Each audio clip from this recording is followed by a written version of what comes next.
আজকে আমাদের অন্তর্বর্তী সরকারের প্রথম এই বাজেটে আমরা বেসরকারি খাতের আসলে জন্য কি থাকছে? ব্যবসা-বাণিজ্যের জন্য এই বাজেট আসলে কতটা সহায়ক হবে? আমরা তার জন্য আজকে কথা বলতে চাচ্ছি আমাদের এফবিসিসি এর সাবেক সভাপতি এবং আমাদের বর্ষীয়ান ব্যবসায়ী নেতা জনাব আব্দুল্লাহ আল মিন্টু।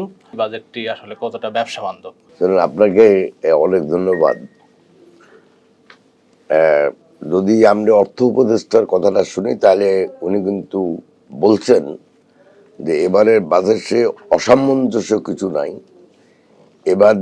এবারের বাজেট উচ্চ অভিলাষী না, এবারের বাজেট ব্যবসা বাণিজ্য বৃদ্ধি সহায়ক ভূমিকা পালন করবে। কিন্তু ওনার কথাটা আমি ধরে নিই যে উনি সত্য কথা বলছেন, সত্য কথাই বলবেন, উনি ভদ্রলোক, ভালো লোক। কিন্তু সমস্যা যেটা, সেখানে দেখেন বাজেটের একটা রাজনৈতিক চরিত্র থাকে। সেই চরিত্রের বৈশিষ্ট্য দাঁড়া করানো হয় যখন একটা দেশে একটা অবাধ সুষ্ঠু গ্রহণযোগ্য এবং প্রতিদ্বন্দ্বিতামূলক নির্বাচন হয়। সে নির্বাচনের পূর্বে রাজনৈতিক দলগুলো প্রত্যেকে একটা ম্যানিফেস্টো দেয়, যেটা জাতির সামনে এক ধরনের কমিটমেন্ট, যে আমরা যদি এই ভোটে, আপনারা যদি আমাদেরকে ভোট দেন, আমরা যদি ভোটে জিতি, আমরা যদি সরকার প্রতিষ্ঠা করতে পারি, তাহলে আমরা মানুষের জীবনমান উন্নয়নের জন্য, অর্থনৈতিক প্রবৃদ্ধির জন্য আমরা এই কাজগুলো করব। তো ওনারা যদি, যে কোনো দল যখন সেই নির্বাচনে জিতে, তখন আমরা যারা জনগণ আছি, আমরা ওই ম্যানিফেস্টোটা দেখে চেক করি, দেখি যে ওনারা জাতির সামনে যেই প্রতিজ্ঞা করছেন বা ওয়াদা করছেন, সেই ওয়াদাগুলা প্রতিশ্রুতি পালনের জন্য কোন কোন কাজটা এখানে করার জন্য ওনারা এই বাজেটে নিয়ে এসছেন। তো আমরা 4 বছর ধরে ওটা দেখি, 1 বছরে তো সব আর করা হয়। এখন এই বাজেটের তো সেই রাজনৈতিক চরিত্র নাই, ওনাদের তো কোনো জাতির কাছে আগে কোনো ওয়াদা করা নাই যে আমরা এই করব। হ্যাঁ, একটা কথা শুনি, সংস্কার করবে, সংস্কার করবে, সংস্কার করবে। সংস্কার তো এভাবে বললেই হয় না। তো এখন পর্যন্ত আমরা কোনো সংস্কার কার্যক্রম দেখি নাই। বেসিক্যালি যে কথাগুলো নিয়ে আমাদের সমাজে এখন অনেক কথাবার্তা হচ্ছে, সেগুলি হলো রাজনৈতিক সংস্কার নিয়ে। কিন্তু বাংলাদেশে তো বহুমাত্রিক সংস্কার দরকার। আমাদের যদি শিক্ষা ব্যবস্থা দেখেন, এটার অনেক উন্নয়ন দরকার, তো সেটা কোনো সংস্কার দেখে না। স্বাস্থ্য ব্যবস্থাপনার কথা যদি দেখেন, অনেক উন্নয়ন দরকার, এটা কোনো সংস্কার আমি দেখি না। দুর্নীতি দমন করা অত্যন্ত জরুরি আমাদের সমাজে, সেটা কোনো সংস্কার দেখি না। এখন সাধারণ নিয়মে আমরা যেগুলি চাই, এটা আমি বলতে পারি, সেটা হলো আমরা চাই যে আমাদের দেশে এই বাজেট ব্যবসা এবং বাণিজ্যের সহায়ক ভূমিকা পালন করুক, এই বাজেট মানুষের জীবন মানের উন্নয়ন করুক, এই বাজেট বিনিয়োগ বৃদ্ধির জন্য সহায়ক ভূমিকা পালন করুক। তো এগুলি তো যতক্ষণ পর্যন্ত আমরা বাজেট ফুলি অ্যানালাইসিস না করব, এতক্ষণ পর্যন্ত বলাটা একটু মুশকিল। তবে এটুকু আমি বলতে পারি যে বাজেটটা তো অনেকটা সংকুচিত টাইপের বাজেট। যেমন একদিক দিয়ে দেশে মুদ্রানীতি ফলো করতেছে, সংকুচিত মুদ্রানীতি। অন্য দিক দিয়ে আপনার যেমন গত বছরে ছিল 7,90,000, এবারে বোধ 7,70,000 বা সামথিং লাইক দ্যাট এবার। তো বোঝা যাচ্ছে প্রথমবারের মতো গত 20 বছরে বাজেটের আকার বাড়ানো হয় নাই। কিন্তু এটাও আমাদের বুঝতে হবে যে বাজেট কিন্তু পুরো অর্থনৈতিক কর্মকাণ্ড না। বাজেট হলো আয় এবং ব্যয়ের হিসাব। একটা দেশে, বাংলাদেশের মোট জিডিপি যদি আমরা ধরি, এটা প্রায় 500 বিলিয়ন, অর্থাৎ 500 বিলিয়ন মানে 5 লক্ষ বা 6 লক্ষ কোটি টাকা, ওইরকম, মানে 6 লক্ষ হাজার কোটি। কিন্তু বাজেট অনলি অর্থনৈতিক মোট জিডিপি মাত্র 12 থেকে 14%। যদিও একটা উন্নত দেশে বাজেট মোট জিডিপির রাফলি অ্যাবাউট 20 থেকে 22% হয়, কিন্তু বাংলাদেশে মাত্র 11 থেকে 12%। তো এখন আমি আশা করি এই যে কথাগুলো বললাম, এই সহায়ক ভূমিকা পালন করবে। কিন্তু এটা তো ওই যে একই কথা বললাম, যে যদি পালন না করে সাপোজ, তো আমরা কার কাছে যাব? যদি রাজনৈতিক দল হইতো, আমরা যাই ধরতাম, সবাই মিলে রাস্তা নামতাম যে আপনারা বলছেন যে আমাদের এই জিনিসের দাম কমাবেন, দাম কেন কমালেন না?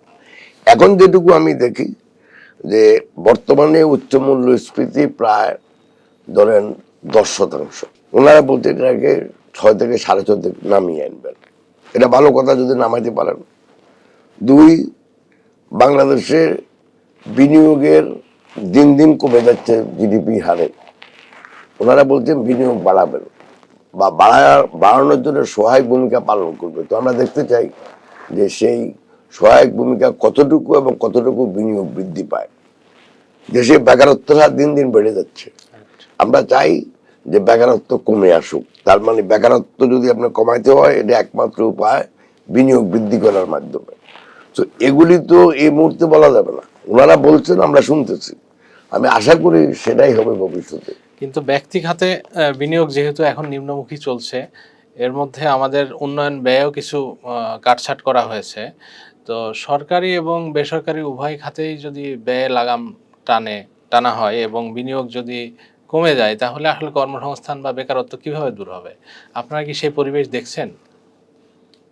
এটার উত্তর তো আমি দিয়েই দিছি একটু। সেটা হলো, প্রথমেই ধরেন একটা দেশে বিনিয়োগ আসে নিজস্ব সঞ্চয় থেকে। 100 টাকা যদি বিনিয়োগ করেন, তাহলে 97 টাকা দেশীয় সঞ্চয় থেকে আসতে হয়। বাংলাদেশের সঞ্চয় দিন দিন কমে যাচ্ছে এখন, গত কয়েক বছর, 3-4 বছর। এর একটা কারণ যে দেশের মূল্যস্ফীতি প্রায় 10%, মজুরির হার বাড়তেছে মাত্র 60%। তো একটা দেশে যদি মজুরির হার না বাড়ে, মূল্যস্ফীতি বেশি থাকে, তাহলে তো আপনি আয়ের থেকে খরচ বেশি করতেছেন। তো আয়ের থেকে যদি খরচ বেশি করেন, তাহলে তো আর সঞ্চয় হবে না। সঞ্চয় যদি না হয়, তাহলে বিনিয়োগটা কোত্থেকে বাড়বে? এটা বাড়বে না। তো এখন যদি ওনারা মূল্যস্ফীতি কমাইতে পারেন, ওনারা বলতেন 6.5%। যদি হয়, তাহলে মূল্যস্ফীতি 6.5%, মজুরি বৃদ্ধির হার 7%, তাহলে আপনার 0.5% আপনি সঞ্চয় করতে পারলেন। সেই সঞ্চয় আপনি ব্যাংকে রাখেন, যেখানেই রাখেন, সেটা বিনিয়োগ করবে। যারা বিনিয়োগ উদ্যোক্তা আছে তারা বিনিয়োগ করবে। এখন যদি সঞ্চয় না বাড়ে, মূল্যস্ফীতি না কমে, সঞ্চয় না বাড়ে, বিনিয়োগ তো হবেই না। যতই বলুক, বিনিয়োগ হবে না। আবার এটাও বলা দরকার, বিনিয়োগের জন্য আপনি অর্থ বলে যাই লেখা থাকুক, বিনিয়োগের জন্য একটা পরিবেশ দরকার। প্রথম যেটা দরকার সেটা সামাজিক শৃঙ্খলা। বাংলাদেশে তো কোনো সামাজিক শৃঙ্খলা আছে কেউ বলতে পারবেন না। আপনি গত 2 দিন আগে রংপুরের ঘটনা দেখেন, যে ঘটনাকে আপনি সামনে আনেন, দেশে সামাজিক শৃঙ্খলা বলতে এখন কিছুই নেই। অর্থাৎ এমন কোন পরিবেশ নাই যেখানে একদম বিনিয়োগকারী ওই সাহস দেখিয়ে দেয় বিনিয়োগ করবে। এখন বিনিয়োগ যদি না হয়, তাহলে বেকারত্বের হার বাড়বে। বাংলাদেশে সবচেয়ে বেশি হলো শিক্ষিত বেকারের হার। যতই বেকারের হার বাড়বে, ততই সামাজিক শৃঙ্খলা আরো খারাপ হবে। সামাজিক শৃঙ্খলা যদি খারাপ হয়, তাহলে কিন্তু কেউ আর্থিক মূলধন বিনিয়োগ করবে না। এগুলি একটার সাথে একটা জড়িত। অতএব আমরা চাই, অ্যাকচুয়ালি সত্য কথা বলতে কি, যদি আমরা দেশের রিয়েলিস্টিক সেন্সে যদি আমরা উন্নয়ন করতে চাই, অর্থনৈতিক কর্মকাণ্ড বাড়াইতে চাই, সামাজিক শৃঙ্খলা ফিরিয়ে আনতে চাই, তাহলে দেশে একটা অবাধ, সুষ্ঠু, গ্রহণযোগ্য নির্বাচন দরকার, অতি জরুরি। কারণ যখন আপনি একটা অবাধ, সুষ্ঠু,